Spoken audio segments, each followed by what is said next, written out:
Before we get started, I just want to say that I've been here exactly 36 hours or something, and was immediately struck by the beauty of Traverse City and the people and the spirit, and it's very apparent to an outsider coming in what an incredible community you all have. And I just wanted to say that to you because I'm going back to New York tomorrow.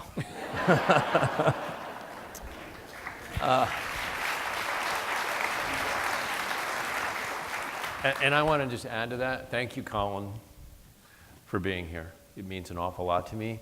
Colin and I have known each other since the late 20th century, and we were actually students together in a workshop or two at the University of Iowa. And now he's my editor, and he's a wonderful editor. Every writer should be so lucky. And he's also an amazing novelist. You Belong to Me, I'm reading it right now, is a page turner that's well written. So please buy that as well. Thank you. Yeah. Yeah, we've known each other. I don't since have any the Reagan flowers for you, but yeah. Oh, that's right. So there's a lot to talk about tonight, and I was Doug's editor for Horse Soldiers, and of course was proximate while he went through that book, making the book, the publishing of the book, the success of the book. But then what happens for any writer subsequently is, what do I do next? And it's a rather momentous question because in the case of Doug, he has an established, loyal readership who expects not only the quality that they have come to enjoy, but also a powerful story. And powerful stories do not always make themselves available when you want them. And so my first question for Doug is, how did you know that this was the book that you were going to write? And I like to use a phrase for when writers know, which is that they hear the bugle in the mountains. And that sounds a little irreverent, but in fact, the level of commitment of energy and heart and soul necessary to go on the journey into the mountains and to the source is significant. So how did you know? When did you feel it? What was the moment? Well, Colin had I would get emails from you that would say, the bugle in the mountains, and then there would be, so how's the book coming? Or smoke signals, which was, I actually thought of this book, Colin, in 2005 or 6 when I first met Stan Parker on a helicopter in Afghanistan. I was researching horse soldiers trying to go to the Pakistani border to a special forces camp, and the weather was poor, and Stan Parker and I kept going up and down in the Chinook, and he started telling me stories about Vietnam, and he'd read my World War II book. And I see In Harm's Way and the Odyssey of Echo Company as similar in that they're both survival stories. So I said to Stan Parker in 2005, I don't think so, Iraq and Afghanistan is among us. My editor and my agent probably would have a hard time selling that to their own peers.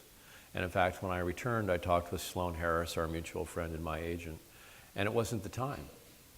But I felt, growing up in Traverse City, Michigan, I remembered, so this is a generation and a half ahead of me, and I felt the discontent on the street. And I always remember the body count on the television screen. So part of the book is a journey for me to understand what was happening at large in the nation. And I don't know why I think now something is changing. And when Tom Brokaw first helped out with In Harm's Way, I spoke with him and he said, I met those guys when they turned 70, the World War II generation, and the American male, I think, doesn't open up until he reaches about 70. There's a sense... So we have a ways to go here. Yeah. Yeah. That happened with those guys, and now they're 95. And so if you are between 65 and, say, 75, you're thinking about Vietnam. And you may now be thinking about just what the hell it meant. And so there's that. So they're becoming our elder veterans, the bearers of, America's really most calamitous social event around the 60s. And also it's the 50th anniversary of everything. So that's the outer machinery of the book. I think what you're asking is, how did the story grab hold of me? How did I know that I had one? And it was when I met Stan in 2011 in Colorado Springs at his home, at his kitchen table, and he began to tell me the story which opens the book. And he started to cry. And whenever I am in the presence of, you're in the presence of something so deep, there's a story there. But whether you can untangle it is another matter. Right. Which is where you kind of then came in later down the road. But Well, let's talk about that. So you've had that that moment of emotional transaction where you've looked into Stan's eyes and you know in your heart and in your brain, I am going to write this man's story. And in so doing, you're going to write the story of the men he went to war with, the story of America at the time, a lot of things, but it all begins with Stan. How did you then set about to report the book, compile the book, elicit the book, dream the book? Books very infrequently just present themselves easily to the writer. You have to kind of pull it out of the universe. Right. And how did that happen? Slowly. I do a lot of reporting, and Ann Stanton helps me a great deal in this. And for me, if you had seen my dining room wall this summer, it would have looked like one of those National Geographic specials on underwater kelp beds, when the divers swim, because all the pages of the novel had been taped together. And then I hung them on the wall, and the breeze would move them, and I would stand back and look at the book. Which is because a book is a finite thing, and you lose sight of that when you're writing it. It actually has a beginning, middle, and end, and it's physical, and you need to actually be larger than the book in some ways to finish it. You need to stand up on your hind legs and kind of stare it in the eye, because it can dominate your own psyche. I was attracted to Stan's voice. When I met him in the helicopter, he sounded like the character Gus in Lonesome Dove. And the book is really inflected with a lot of his tonal qualities. My MO is probably to really try to absorb the point of view and inhabit the consciousness of the person I'm writing about. And I just do that by phone calls and reporting and texts and re-reporting. It's voluminous. I have 36 inches of drafts of the book at home in a tub, this high, and it all became this. And I have probably 5,000 pages of interviews. And, but only a fraction of it becomes the book. You didn't see hardly all of that, or nearly all of it. A pity. A pity, yeah, no, it would have, yeah. Oh, I tried to send it, but no.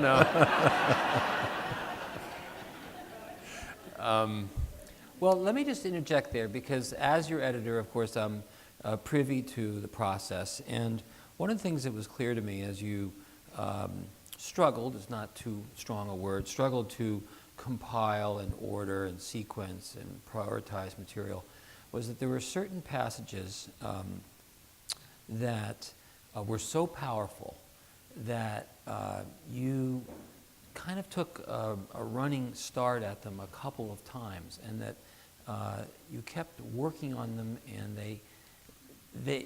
they were so enormous psychically that you had to kind of take yourself into a place to get them written.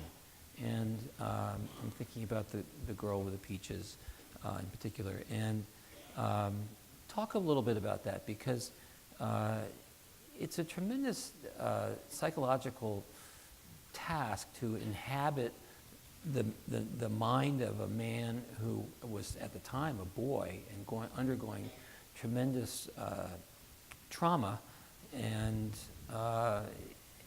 yet make it work for the reader. Yeah, it's a dark place. I had a background in theater or acting a bit, and I don't know, that doesn't mean I am acting here, but I'm trying to really be a witness for their psyche. Just, and I think for those of you who were alive during Vietnam and may have your own feelings about this, you may feel the same way, that when you came home from Vietnam or your family members came home from Vietnam, what was most missing in their lives was the sense of witness, acknowledgement. So you have the most transformative thing that's ever happened to you in your life, if you're of that age, and you come home and you basically bury it.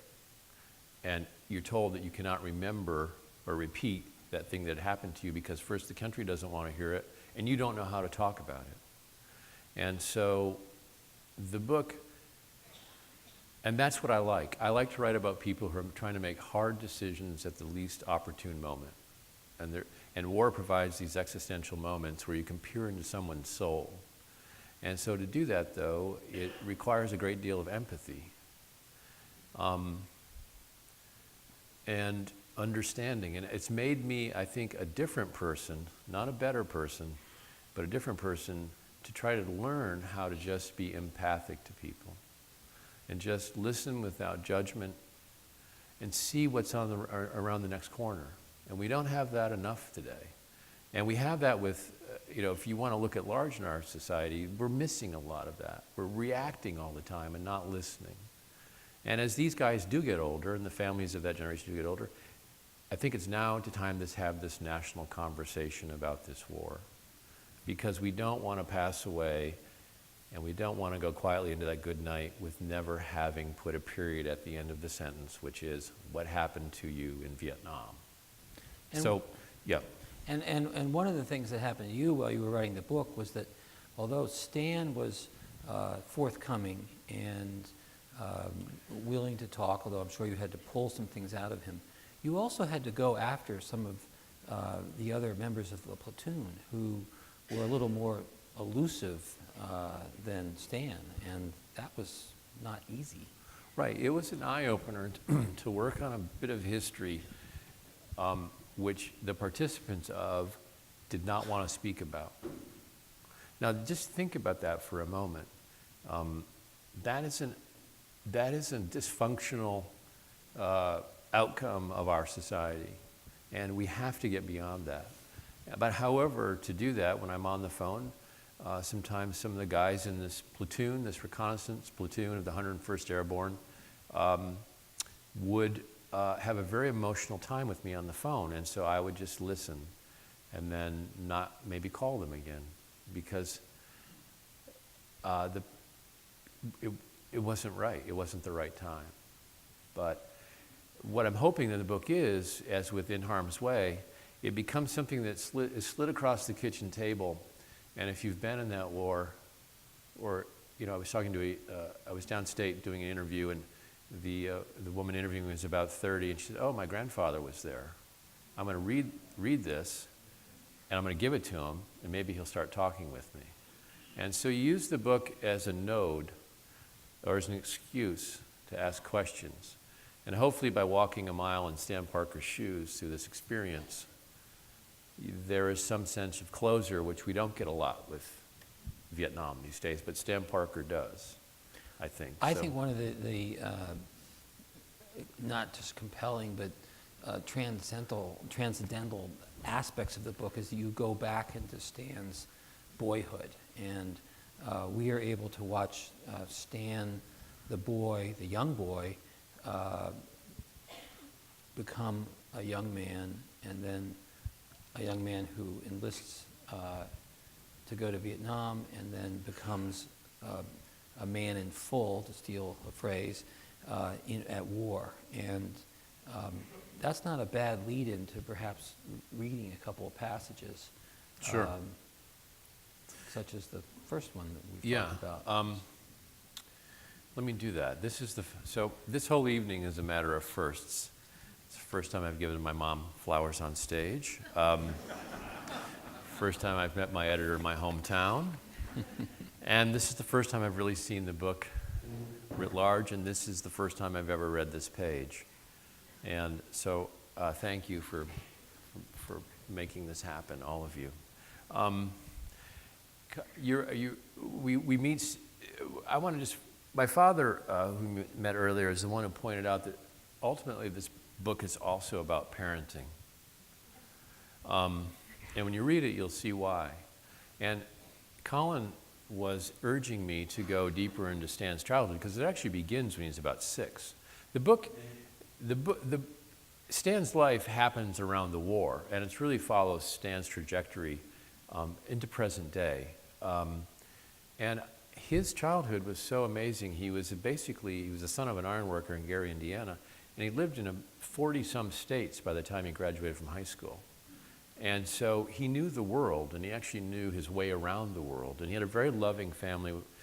Parents loved him, and he had brothers, and it was a happy childhood, seen from the back of a big pickup truck window as they moved around from city to city, and his father built bridges and skyscrapers.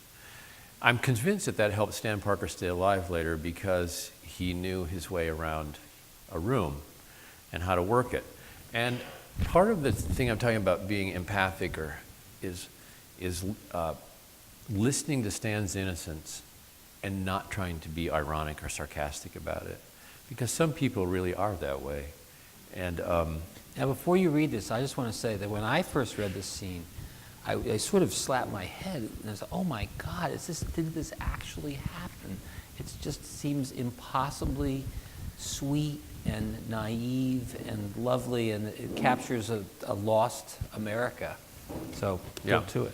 His mother has died, whom he loves a great deal, and whose heart he broke by secretly enlisting in the army. So the guys you read about in this book actually volunteered for this, and they're the sons of World War II, and his father was a bomber in World War II. And so it's, in World War II, it ended only 23 years earlier. 23. We're 17 on from 9/11. So you can see how the World War II had really imbued the family dinner table with the sense that enlisting, again, was the right thing to do for this group of Americans, while at the same time, of course, other people are not enlisting. So for whatever reason Stan Parker does, and his mother dies, and he's home on leave, and he's in Texas at her family Just tell us the year. 1966. And they're at the family homestead and making funeral arrangements. When his father explains that their mother will be buried on November 20th, Stan realizes he has a problem. He's supposed to return to Fort Huachuca that very day. In order to attend the funeral, I have to extend his leave. He phones his company commanding officer in Arizona, expecting to fix this problem quickly. The CEO doesn't take long to think it over. No, he says most emphatically, and if you're not back here, Parker, you're AWOL. So your ass will be grass, and I'll be the lawnmower. Well, that's clever, Stan thinks. He pleads for more time, believing that reason will win here, but it's no use. He's denied. He tries thinking the problem through, believing that no matter the circumstance, there's a solution. He walks into the living room, its oak floor covered with a braided rug, its walls bearing pictures of generations of Parkers, and sits down next to his father, who Stan thinks has suddenly begun to look older. A news story on TV catches Stan's eye. The report is that President Lyndon Johnson will be at his Texas ranch for the Thanksgiving holiday. Stan has an idea, a crazy one, he thinks, but what does he have to lose? He picks up the phone in the hallway and dials the operator on the local party line. The operator's name is Sarah, and the Parker family has known her as long as Stan can remember. The party line connects the Parker household to all other houses in Queen City, Texas, and to the rest of the world. Why, Stan Parker, says Sarah, hearing Stan's voice. How are you? I'm fine, Sarah. I'm in Queen City. I'm sorry to hear about your mother. That's kind of why I'm calling, Stan says. Sarah asks him what he means. Well, I have a strange request, Sarah. My company commander won't let me stay in Texas for the funeral, and I need to be here for my dad. You're kidding me. They won't let you stay? No, ma'am. And I saw on TV news that the president's in Texas, and I'm in Texas, and well, I thought I might talk to him. The LBJ Ranch in Johnson City sits about 400 miles southwest near Austin. Sarah says she doesn't see why she can't at least try to connect him. You don't go anywhere. I'll be right back. Several minutes later, the phone rings. Stan, Sarah says, you're on with the LBJ Ranch in Johnson City. Stan pauses. Is this really working? A man on the other end asks him what he can do for him. Stan stumbles a bit, then says, hi, yes, this is Private Stan Parker of the U.S. Army. May I please speak with the president? The voice at the other end seems amused. Stan will later discover he's a military aide. Perhaps I can help you, he says. Tell me what you'd like to discuss. Stan explains how his mother has died and that he'd broken her heart when he, Stan, had signed up for the Army after high school graduation, and now he wants to give her a proper funeral, but his company commander back in Fort Huachuca has forbidden him the time. There's a silence on the other end of the phone. Stan figures the person is absorbing this news, and everything you're telling me is true. Is that correct? Yes, sir, it is. Okay, you stay on this line. Sarah, the aide says, I'm going to give you a number. It's enlisted, and I want you to tell them that this call has been directed from the LBJ Ranch. Yes, sir, thank you. Now, Private Parker, do not hang up. No, sir, I won't. The aide hangs up, and Sarah dials the number saying, Stanley, I'm connecting you now. After a few rings, a woman's voice is on the line. Sarah says, yes, this call has been referred to you by the LBJ Ranch in Johnson City, Texas. Almost immediately, a male voice picks up. This is Robert McNamara speaking. How can I help you?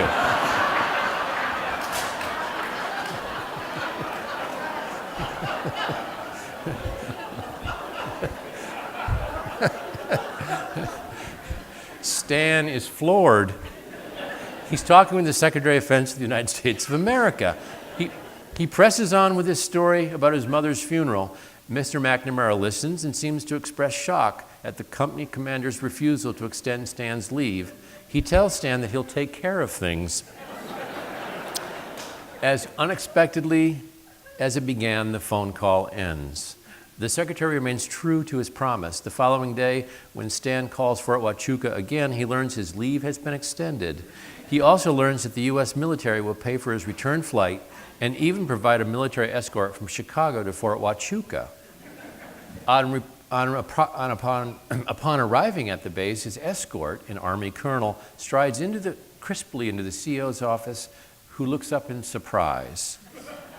I've been sent by the Secretary of Defense to bring Private Stan Parker back to your command. He's been at his mother's funeral, and he is, I repeat, not AWOL. The CO turns completely white. Stan thinks the man is going to have a stroke. The colonel says goodbye and strides out the door. Stan considers saying something clever, but thinks better of it. He simply salutes and hustles from the office. This, he thinks, is how you survive in the Army. Be bold, act swiftly, and keep moving.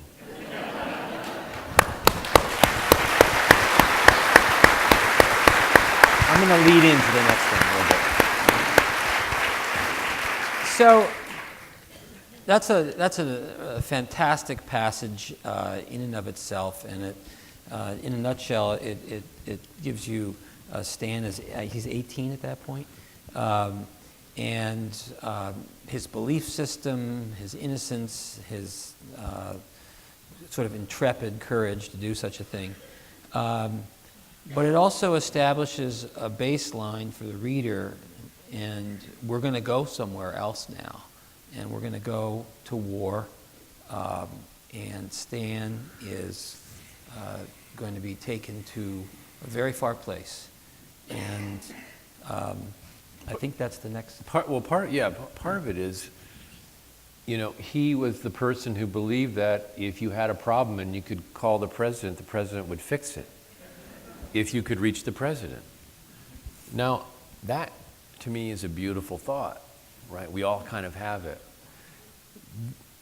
the rupture in Stan's life, and many people and many veterans, is that they then end up fighting in that same president's war, and they realize that what they had felt about that sense of care or hope is lost. And part of the book is about, the book ends with a question. The book begins with a question, who's watching? In a section that Colin suggested I titled The Invocation. I was going to call it Prologue, but I've done that 3 times. And he said, no, you're invoking something here. It's almost like you're trying to summon the story up out of something. So we titled it Invocation. But it ends, but Stan is, I won't read that passage, but he's in a battle and he wonders who the hell is watching. Right? Who's watching this? In other words, why is this happening to me? Who's the author of this moment? And maybe there is no one watching. And the book ends with, and that was a brilliant move by Colin to suggest that I end the book in that same, posing that same question. So throughout, the book is really about what relationship do we have to each other, not just in war, but to watch out for you, to make those decisions which are the right decisions that for all of us. So that's...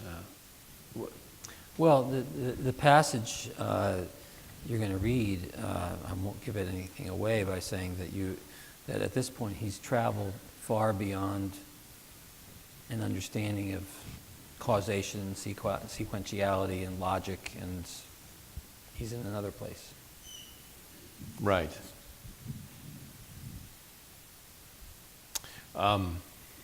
So this section is called The Girl with the Peaches. And we debated a lot whether or not to leave the preposition in or out. Should it be the girl with peaches or the girl with the peaches? And I know it's a funny title for a book about Vietnam, but you'll see why it's relevant. It's now 1968. It's February. You've just seen him in 66, November.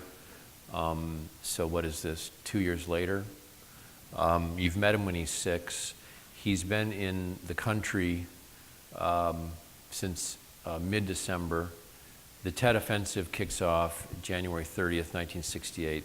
Some 100,000 enemy troops attack multiple cities throughout South Vietnam. It's some of the worst fighting in the war.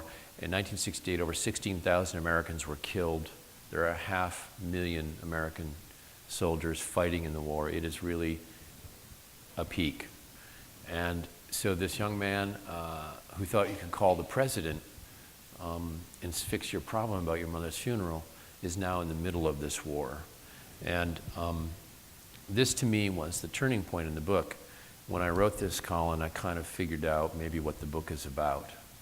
And all right. But this section also tormented you too as a writer because you wanted to get it right. I have to say that. Yeah. Okay, I'll see if I can read it. They've been out in the field. They don't have food or water or tent. Stan's girlfriends would write him and say, tell me, is it like camping? Do you sleep in a tent? And they would pass around the letters from the girlfriends and keep them sealed in plastic bags because they were perfumed. And around a campfire, they would, not a campfire, but around the gunfire, they would, they'd pass these plastic bags around, and it's just to inhale the fume of the letter. And Stan and his buddy would walk around saying, you know, Riley, back now in the U.S., there are women standing on the street corner about to go shopping, and they don't know we're here. Do you even remember what a girl looks like? And then Stan he carried 3 pictures, one of whom, of a woman he eventually married and is married to today. And they would sit there, and Riley would say, you still got those pictures? And Stan said, yeah, I got them. And he carried them over his heart in case he got shot in the heart. It would be the last thing that his heart would feel, would be those pictures entering it. And Riley said, do you mind if I look at them?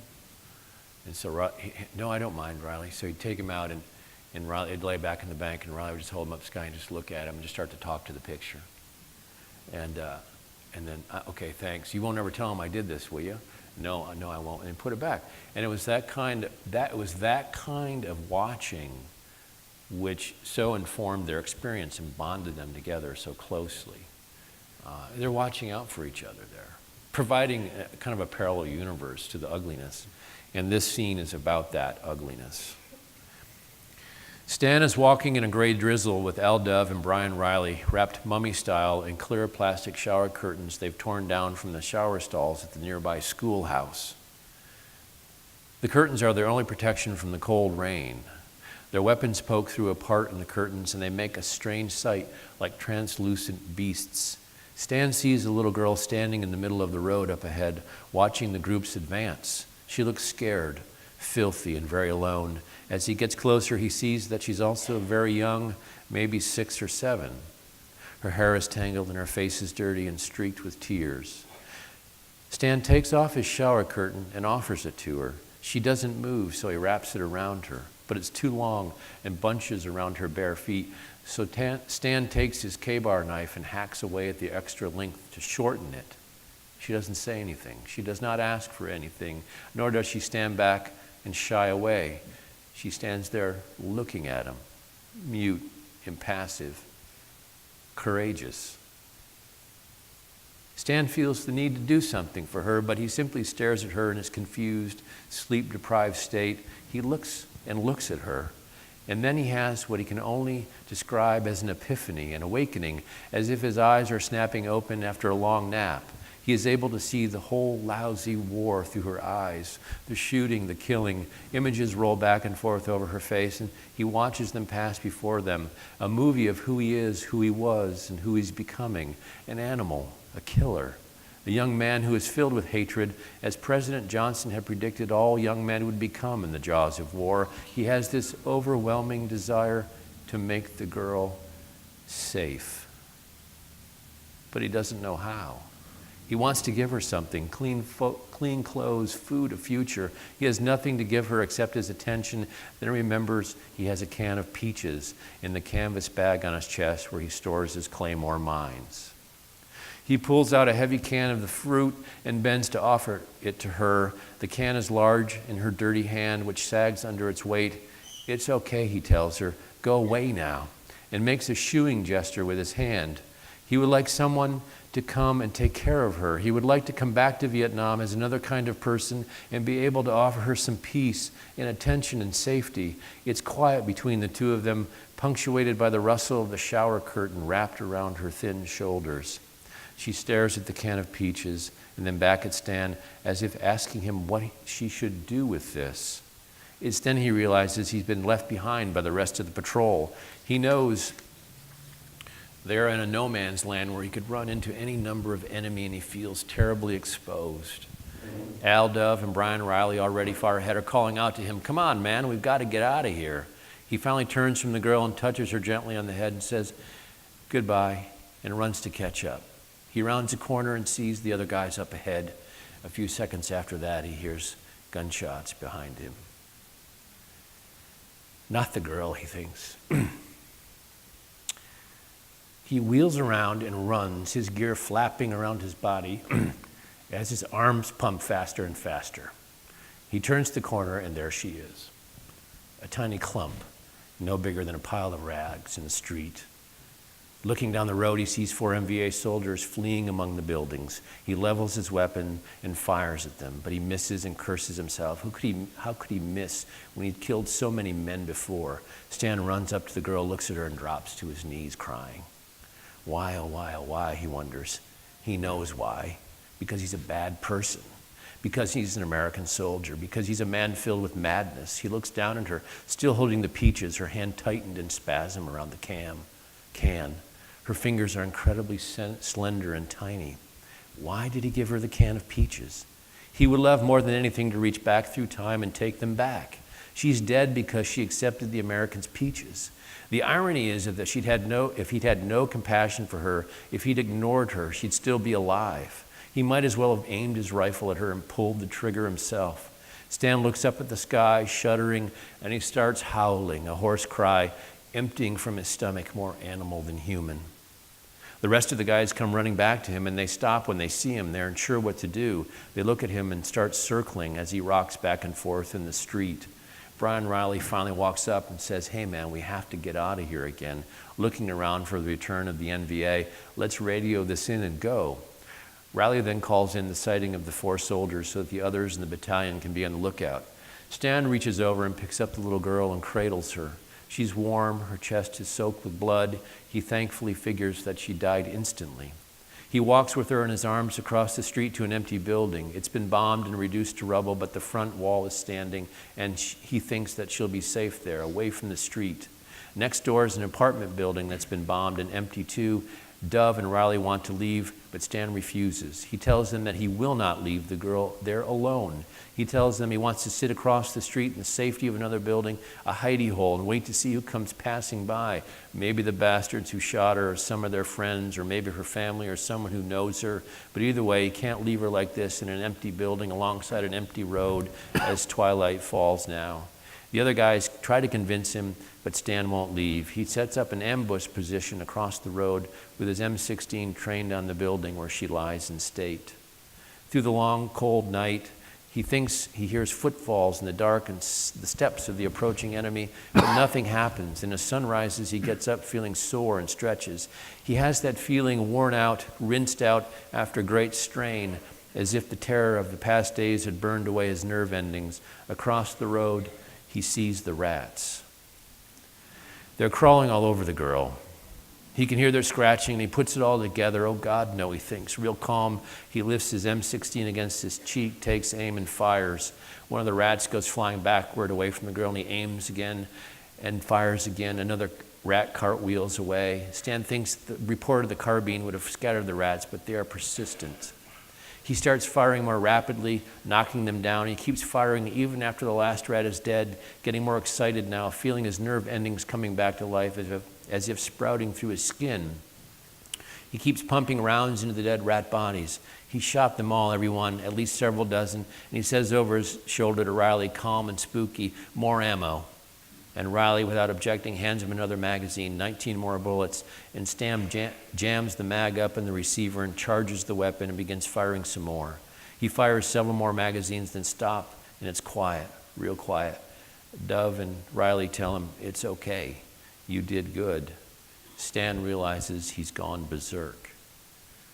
After a few moments, he gets up, walks across the road to the girl, and looks at her. He can barely stand looking at her, the ugly thing he's wrought by his attempt at kindness. He realizes for a second time he's let her down. He screams.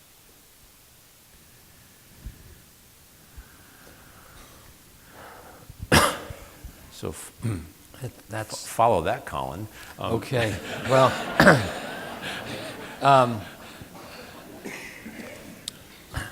Otherwise it's a musical comedy. So, well, if we go back to my original question of how Doug, the writer, conjures the story, not just from himself but from his subject, and then renders it, you begin to see that it's a very difficult thing to do. It's a very difficult thing to write that passage.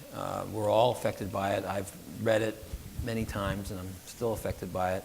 And it takes quite an effort for a writer to do that. And it also is a tribute to Stan that he let that part of his life come out and into the book.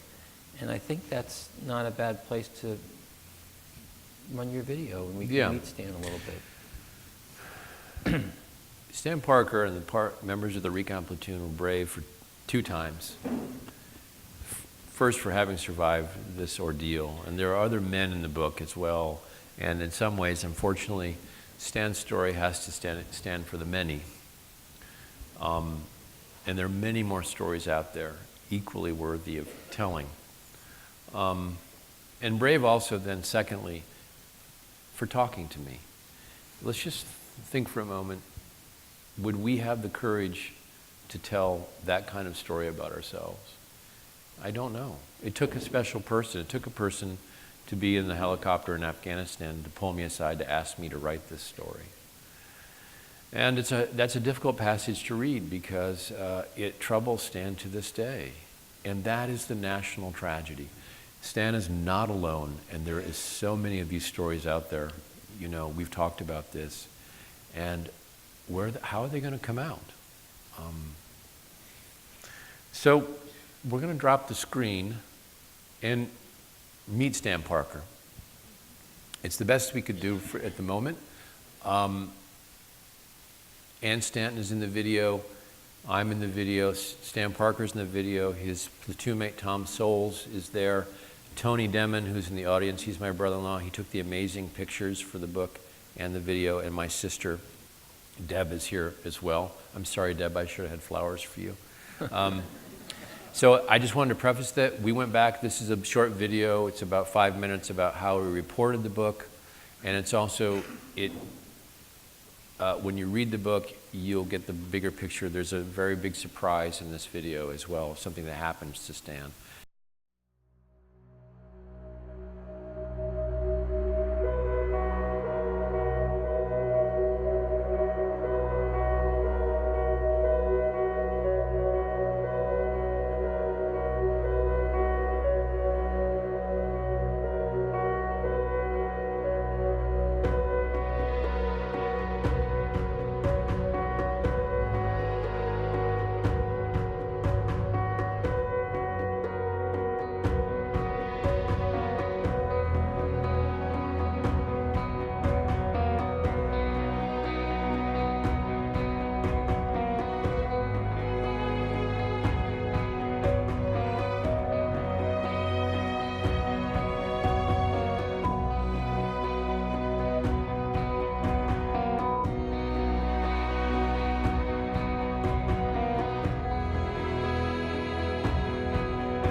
This is me walking up the draw. We're on January 30th, about 4 a.m. The Tet Offensive commenced here at LZ Jain, outside the village of Hai Lang. The Viet Cong and North Vietnamese were running up this hill towards these positions. We were right over here, right up here, over here. And they came up that draw. Let's see.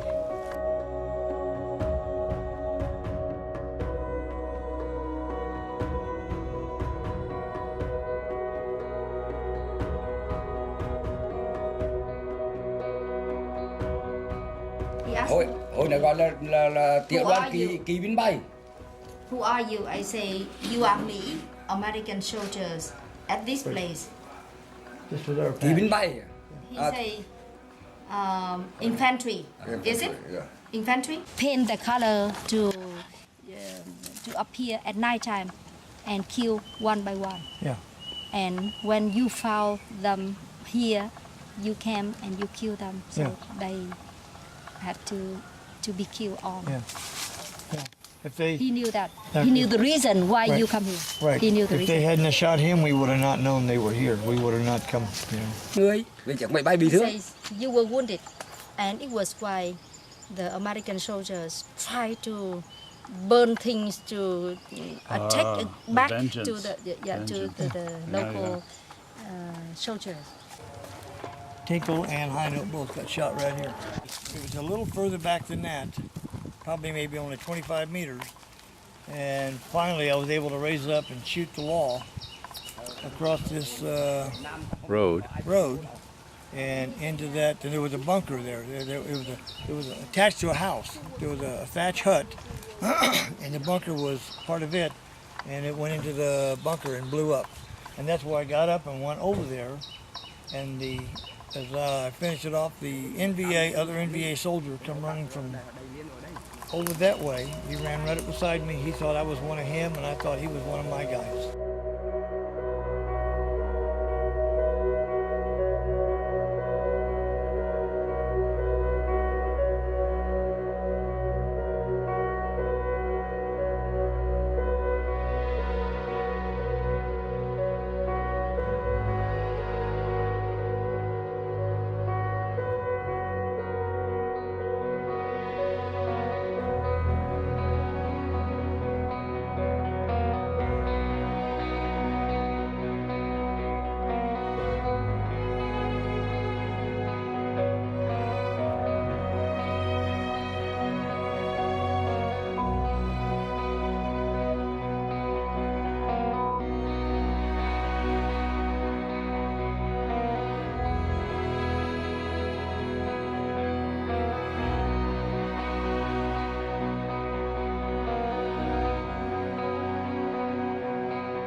Man, this is great.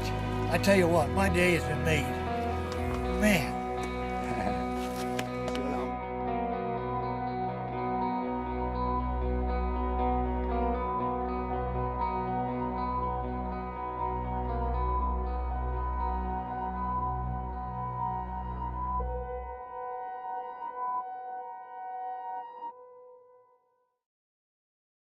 As the editor of the book, when I realized that Stan had found or encountered the Vietnamese soldier who had tried to kill him, and that they'd had this remarkable moment together, I knew that the book had a perfect arc. And when you were in the helicopter originally with Stan in Afghanistan, that hadn't happened yet. You didn't know that that was going to happen. You didn't know that that was possible. And yet it did happen, and it was real, it was true, it wasn't scripted. That must have been a moment for you when the book lifted off and became something else. Right, the book's called Odyssey for a reason. In some ways, it's about the homecoming they had, and it reenacts or creates the homecoming I think that Stan wished he'd had, which is actually, as you saw him say in the clip, he also said, "I'm having more fun here coming home than I ever had in the U.S." Which raises the question, if Mr. Sin, who lives in that small village, we don't have a village that small around us here. He'd heard that there were some Americans. He walked down the road, and we found him, and we had our picnic together. And they were wary of each other at first, but once they realized they're both telling the same story and had met each other, you saw the act of forgiveness upon both of them. And they don't speak any common language. It raises the question, why can't we? Right, if the two people who are the combatants are ready to move on, then why do we harbor such feelings about this war? Especially when we weren't even there. My job as the writer is to try to put you in that war and to make you identify and feel some of the suffering and the poignancy and the joy of that experience. So I knew that I wanted that sense of catharsis with the book, but I didn't know where it would end. You're exactly right. And I actually, at the moment, that moment was so bizarre and quiet. It was so quiet on this dirt track with the shade of trees, and it didn't seem like the end of the book. I didn't know what was happening. Tony was there, and he was photographing it. And the whole journey was a matter of epiphanies for Stan, and this was another one of those epiphanies. Moments before this video was shot, our tour van, we were on a tour, we were just in a van, and we had a really wonderful guide. It rolled to a stop, and since Stan had been in the Army so long, he was pretty sure that this is where he'd been shot. And he didn't even wait for the van to stop. The door rolled open, he stepped out, 2 steps, stepped over the brush, and then he froze in this small, sparsy grass area, which was a dry rice paddy. And I stepped through the brush and next to him, and he was having a flashback. And I put my hand on his shoulder, and he goes, "I'm here." And I said, "Where?" He goes, "I'm here. This is where it happened." He had just happened to step out at the very spot where he'd been hit with a grenade and other gunfire. That was serendipity of a certain kind.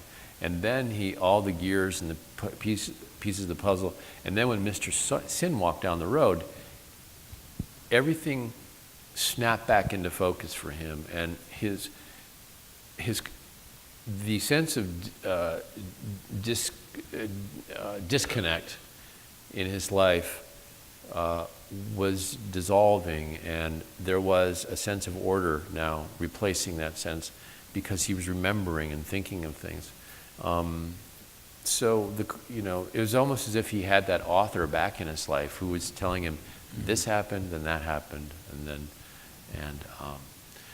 so I guess I wrote that scene early, but I thought it might be the end of the book. But it was, the scene like the girl with the rats, and there's other stuff that it was hard to untangle my own emotions, and you, with the pencil, were helpful in guiding that. I like to tell writers chronology is your friend, because it Right. helps you get the book written. That being said, there are places in the book where you go back into Stan's childhood in an opportune moment, and we find out, we see that boy, which every time I see that photograph, I'm staggered by the innocence and beauty of that child. The one picture of him kind of after he'd enlisted, he's got a Calumet High shirt on. That's 66. He didn't look much different in December of 67.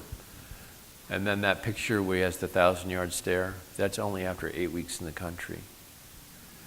So. These photographs came to us, in many cases they were just they were original printed photographs, and some of them were the old Kodachrome, smaller format photographs. And we spread them all out on a conference room table, and we're just gobsmacked by their power. And the book has a lot of fabulous photographs in it, taken by Stan for the most part, which gives you the story.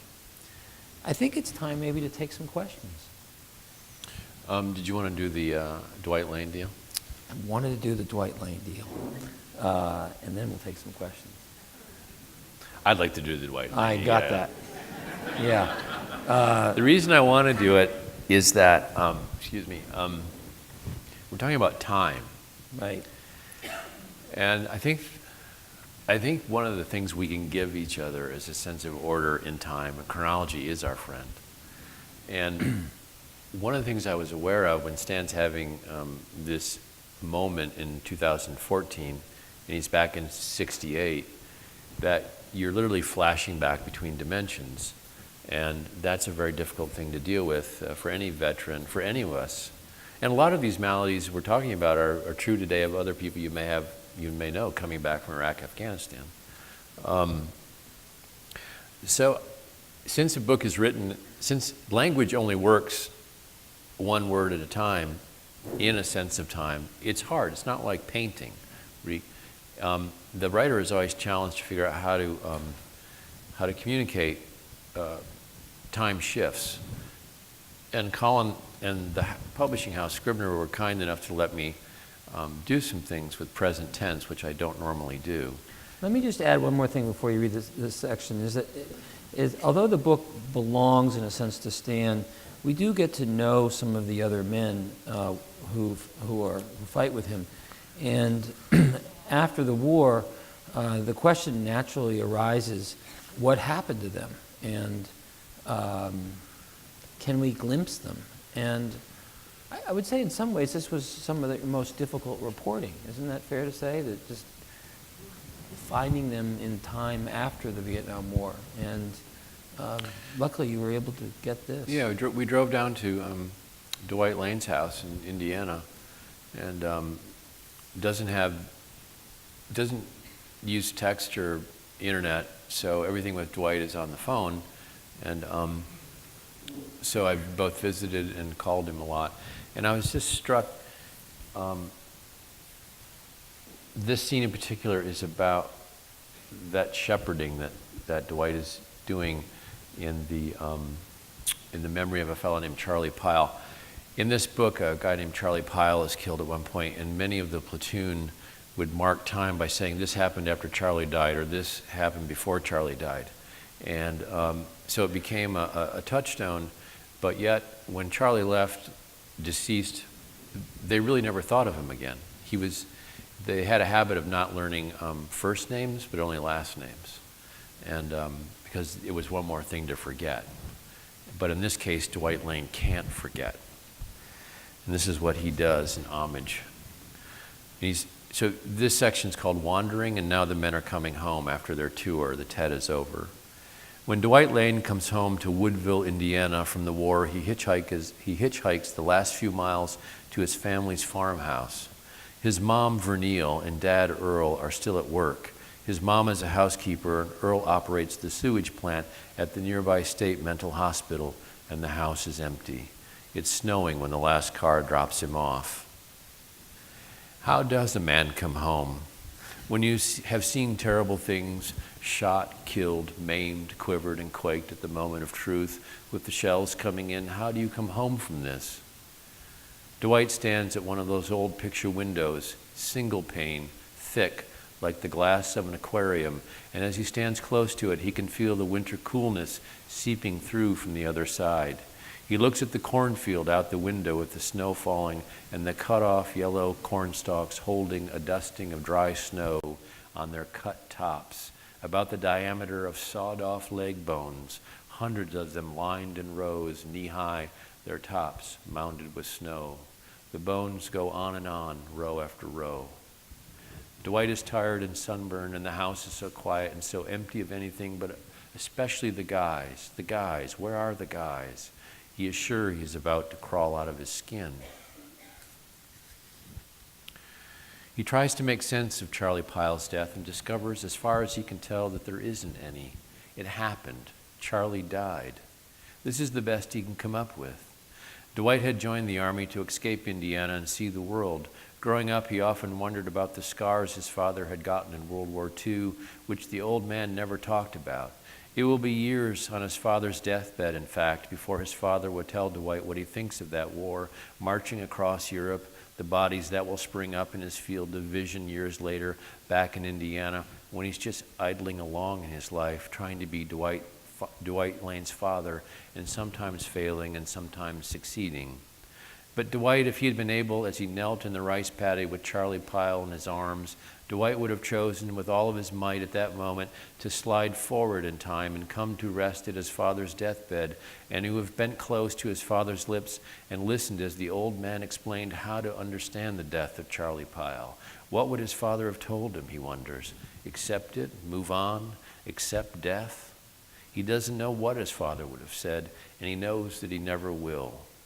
The truth is, the platoon loved Pyle in those moments when he was with them alive and then he was gone. Afterward, after the war, they never looked for his family, for his friends. They never looked for any sign of him. They remember him, though. They never forget him. No one looks for Pyle, that is, except for Dwight. Each year when March 22nd rolls around, the anniversary of Pyle's death, he's antsy, irritable. A certain malaise comes over him, as the world does not seem a right place to live in. Each year is the same. His friends notice his mood change, coming on strong like the change of seasons, always coinciding with spring. As an older man, he lives alone in a nice house filled with cigarette smoke and Clive Cussler paperbacks spread on the kitchen table. The house never quiet because of the TV in the next room, a house by the side of the road. There's Dwight, sitting at the kitchen table and looking out at the sunlight of the spring day every year until finally in 1990, he decides it's time and he gets up and walks out to his pickup truck. He drives into town and parks in front of the florist shop and waits a minute. He walks in, says hello to the clerk at the counter, and fills out the order form for the floral arrangement with a ballpoint pen. He orders something nice that will last a while and that people can see from a ways off in a graveyard. How do you want the card to read, the clerk wants to know, and Dwight says, to Charlie Pyle, you're not forgotten and you never will be. He writes it on the card and pays for the order. The clerk picks up the phone and dials the florist in Colleyville, Texas, says a few pleasantries, and this ritual will play itself out year after year for 25 years. Always the same call, nearly the same banter between the florist on each end of the line, and then the clerk hangs up and says, will there be anything else, Dwight? And he says, no, I don't believe so. He leaves and gets up in his truck and drives back home. The oiled dirt roads, empty and rolling through the oak forests, his boyhood haunts, the Red Rock River, low, and forever running in the same direction, away from town. Dwight, on days like these, after posting the order for the flowers, wonders what would have happened to his life had he not gone to Vietnam. Had Charlie Pyle not been killed, would Charlie not dying have made any difference in his life? Which is like asking whether his life would have been different if there hadn't been so much sadness. What would have happened had he not gotten a job after the war working in factories, making batteries and shower cabinets and steel gears for diesel trains and earth movers? 33 years finally, walking on cement floors, lifting steel, breathing that same air. He wonders why he had to come home so angry at the world. He thinks about what would have happened if so many things had not happened, and he can't know if his life would have been better or worse. His life is what it is, right? The sum total of his experiences. Each year the price of flowers creeps up, but who cares? He imagines the bouquet arranged carefully on Charlie's grave, imagines it sitting there in the sun and through the dark of night.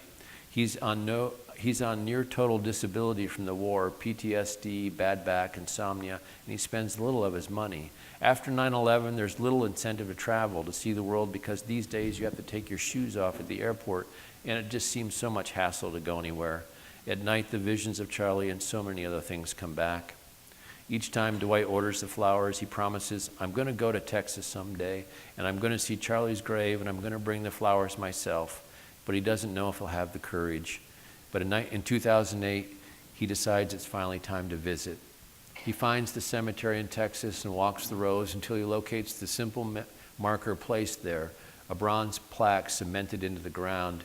He remembers a young man who died so young that he can only recall a boy, 19 years old, Charlie Pyle, the sweet, handsome boy killed by the war, too young, and the world went on without him.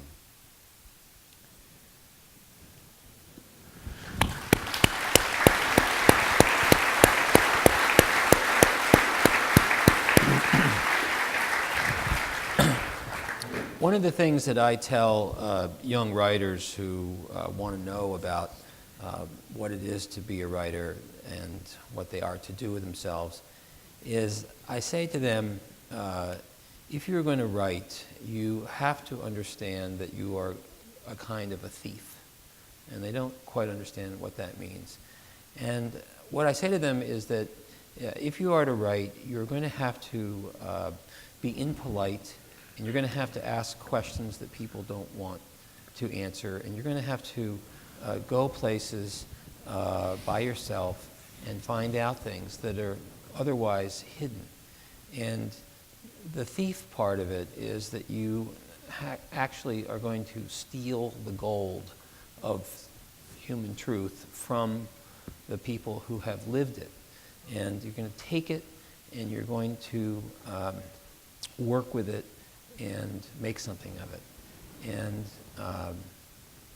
by steal, I don't mean that you necessarily do it without their permission, but I mean that you are not, there's no license to do this, no one is approving that you do this, you just have to go do it.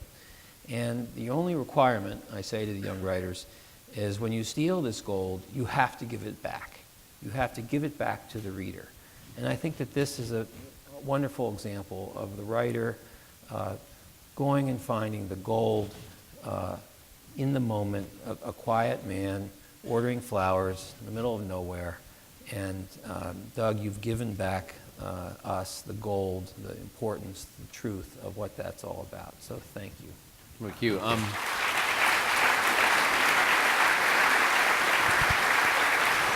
And so now let's have some questions. We can bring up some house lights and wow, thank you for coming. We have microphones in the audience, and if you would stand and say your name, and we'll do our best. Yes. My name's Jim Levy. I remember these times very well. I was in college and had a low draft number.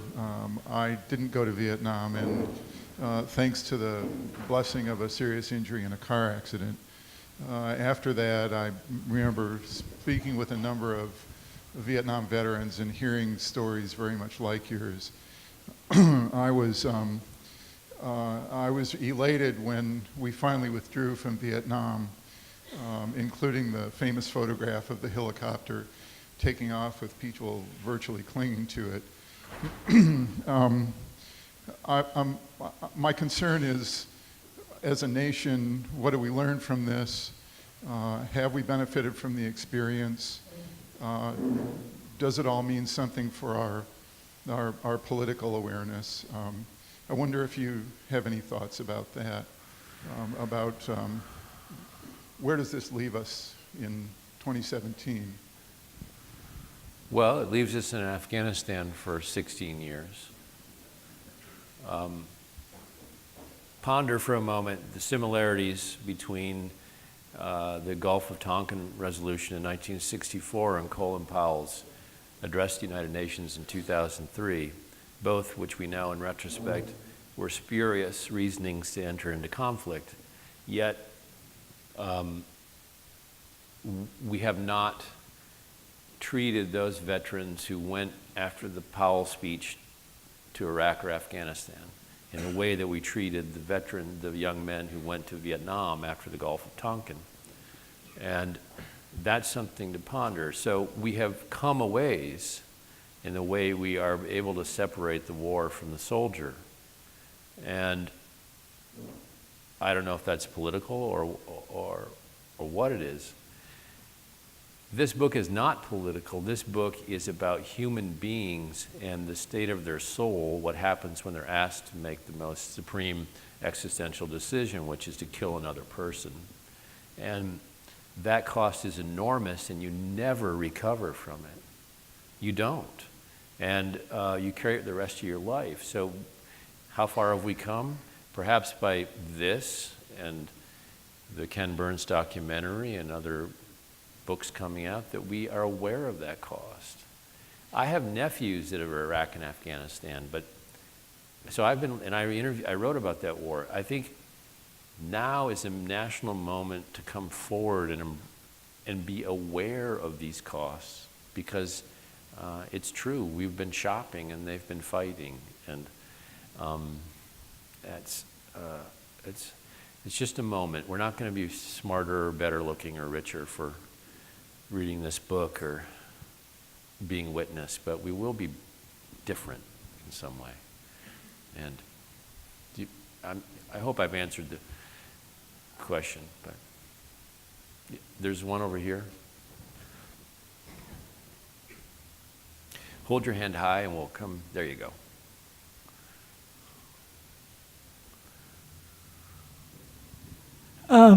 I got a comment, but could I ask for all those veterans that we have, they could please stand so we can give you applause, please? Who's here?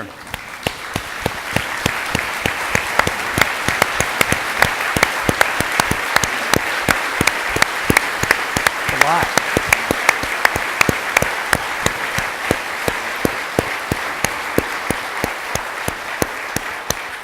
See, I just learned something. I learned my friend Blair was in the service. Hi, Blair. Wow. And my comment is, I have family and relatives that fought in the Vietnam War, and could you talk about some of the hardships they faced? Today, that one picture, thanks, Nick. In the video, we're sitting on this corner in Saigon with a bucket of ice and beer, and Stan Parker and Tom Souls are talking about the plague of Agent Orange, both within their family. It skips generations so that some of their offspring, so Tom's grandchildren have birth defects that are attributable likely to Agent Orange. Not him, not his daughter, but her kids. And Stan relayed the same thing, and Ann and I and Tony and a group of us had toured the War Museum in Saigon, which is what people call it. They don't really say Ho Chi Minh City, they call it Saigon. And it was a gallery of immense sadness to walk through this. Purposefully hardcore by the North to remind the South that they had fought against the North. The museum in Hanoi is not any better, but it's less in your face. So I would say two things, Nick. That health issues, and also the fact that when you see someone who's 68 or so at the gas pump or in the grocery store, that person is likely thinking about Vietnam, and their stories will be more harrowing than what I've just read to you. And it is a terrible thing to think that that person has to bury that because they either are ashamed or have been taught that they should be ashamed of that. So that would be a problem. This is often a book about storytelling and the role that storytelling can have in binding a community together, I think, ultimately. That's what I see my job as. So. You have a question up here? Okay, I'll go to the balcony, then we'll... Hello, thank you. My name is Rusty Jones. I'm retired Air Force. My son is currently serving. He's right this moment on his 4th deployment in support of Afghanistan. Because you've written about World War II, you've written about Vietnam, you've written about Afghanistan, when we're looking at a more, what I call a modular war, where our warfighters go and then come home, and then go and then come home, how do you see the impact on them versus warfighters that went, stayed, and then came home when it was done? Oh, you're talking about these repeated shorter deployments? Yes, sir. Yeah. Well, I know I have friends here in the audience who are veterans who could answer it better than me. Let me address it this way.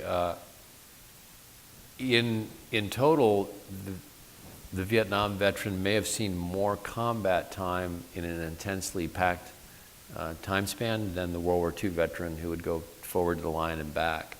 And so their sense of hyper alertness was perhaps greater when they came home. As far as I don't see how these guys going off for 3, 4 months, 6 months and coming back have it any better, because of also the internet. When I was in Afghanistan, I know going to the morale shed or whatever we called it, everyone was home Skyping with their, I don't know, you may do that with him, Skyping and texting, and that seemed to play with everyone's mind after a while. Like, I'm here in Afghanistan, but I'm able to talk to my family in real time at home. I think it made people feel more lonely. I don't know how you feel about it, but so that's all I can say.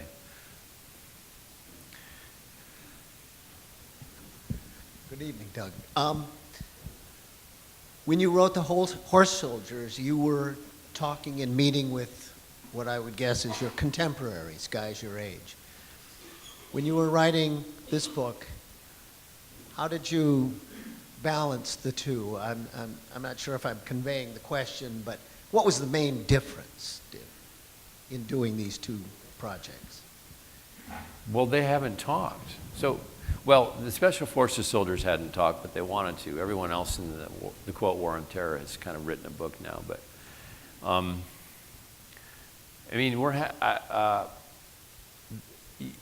honestly, they often have never opened their mouths about any of this. So that was the huge difference. It's not that they'd signed a non-disclosure agreement. Actually, you know what? They did. They signed the cosmic non-disclosure agreement, which says, this happened and I will never talk about it. And that is, I keep repeating this, but we're not doing our job as citizens to keep enforcing that non-disclosure agreement, I think. I think that one needs to be torn up, because you don't, it's just, it's, when you can't have a part of your own story be part of your story, then you're not fully whole.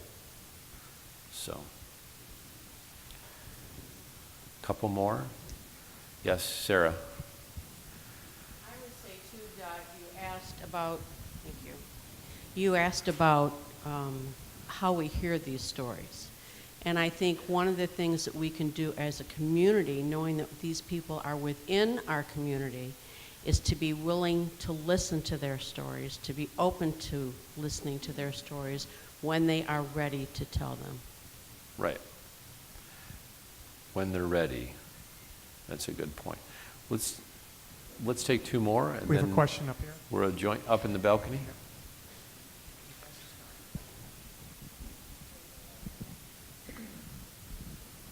Doug, I was grateful to hear you describe the struggle that you had to insist on the word invocation.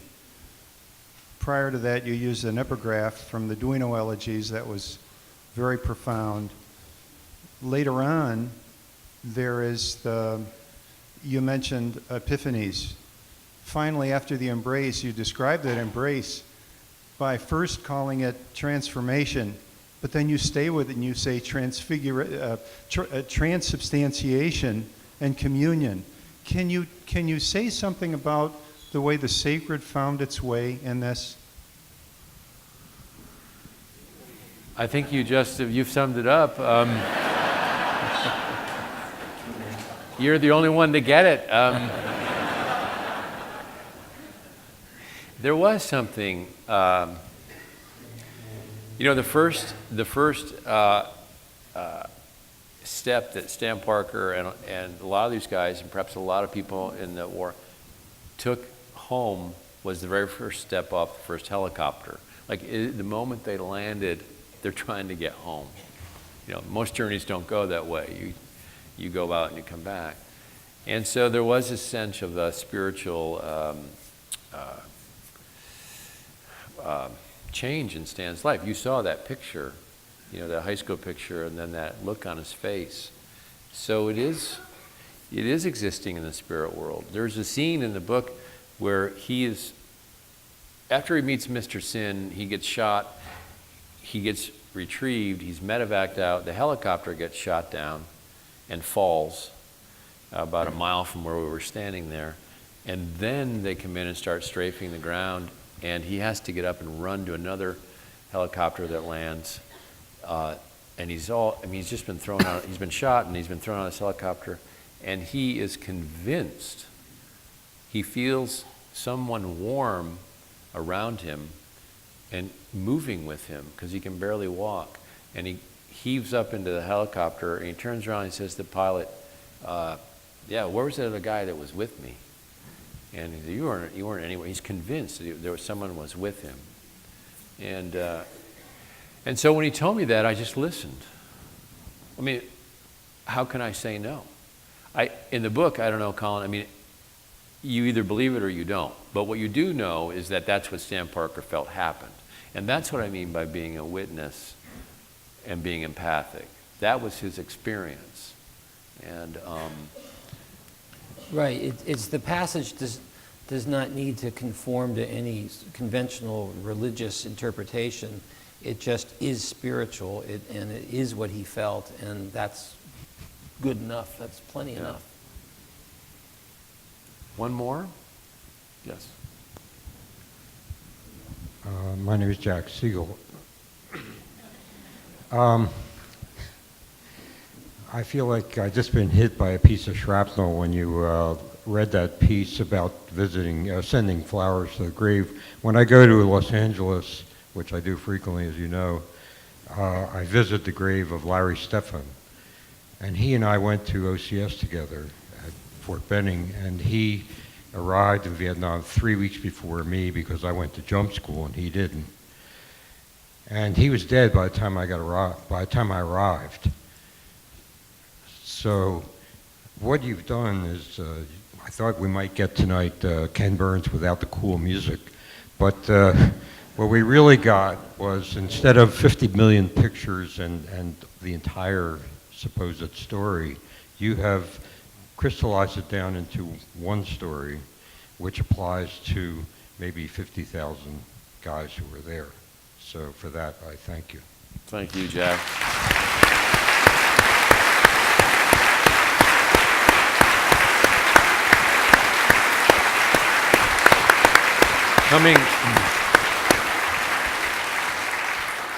Coming from Jack Siegel and Karen Puschel, that means a lot to me. We all know Jack Siegel in this community. If you don't know both of them, you should. Jack safely got me in and out of Afghanistan, later only to tell me that it was a lot more dangerous than he let on at the time. So I'm glad. Thank you, Jack. You're in charge. What should we do next? I think we found a great place to stop, and that we should celebrate. And so thank you, everyone, for coming. This means a lot to me. I didn't know if this book would ever come out, but yet here it is. Thank you to Colin Harrison.